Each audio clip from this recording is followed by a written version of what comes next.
ထိုင်းရောက်တာတစ်ဖက်လောက်ပဲရှိသေးတယ်မွန်းကြတာကွယ်သူတို့ပေးထားတဲ့အခန်းကလည်းအိမ်ကထဲစင်လောက်ပဲရှိရတော်ပါပြီအပြင်တော့လမ်းထွက်ချအောင်ပါလား မကျွန်တော်လည်းလိုက်မယ်လေဗျာရောက်နေရဒီမှာပဲနေရတာဝုန်းကြက်နေပြီ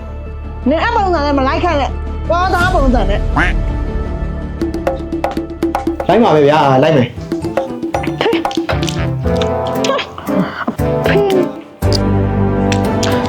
ခုမှပဲကွယ်နည်းနည်းပါလမ်းဆောင်သွားတော့နော်ရွာမှာဆိုလို့ရှိရင်လေကိုဖြူဘုကမှာပါနော်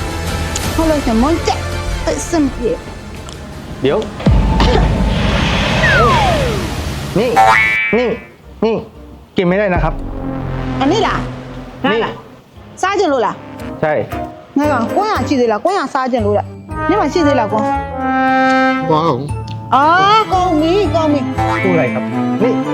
กินไม่ได้ครับ အာဒါလားအော်အခန်းမှာသွားရပြီမယ်နော်ခါလေး ไม่ใช่นี่กินเป็นคนพม่าหรือเปล่า ဟာပြောနေ พาสปอร์ต ထိုင်းနေတွေ့မှာလေ ဟာအော်အဲ့လေတချို့ထိုင်းနေရကွန်းစားတယ်လေဥမာဇကားတွေမှာသွားရုံမဲနိုင်နေကြည့်ဘူးလားငါကြည့်ဘူးပဲကွာဟိုကတမယာဒီကောက်ခဲ့ကားတွေမှာသွားရုံမဲနေ ไม่ใช่มีพาสปอร์ต ပလိကြီးလားမသိဘူးเนาะကျွန်တော်ကြည့်ဘူးတဲ့ဇာကားထဲမှာပလိတွေကတွေ့ဝတ်တာ ဒါဆိုရင်ပါလိုက်ကြီးပါ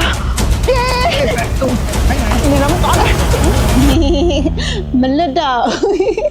ပြေလို့အခုလိုပုံစံမျိုးအခက်ခဲဖြစ်နေလဲဘာမှမပူနဲ့နော်တသားထိုင်း online class မှာ online သင်တန်းတွေအပြင်သင်တန်းတွေလည်းဖွင့်လှစ်ထားတာမို့လာပြီးတော့ join လို့ရတယ်နော် အပြင်သင်တန်းလား online ကလပ်လားအသေးစိတ်ကိုတသားထိုင်း online class သိမှတ်စီညာနေဆက်သွယ်ပြန်လို့ရတယ်ဗျာ မဖြစ်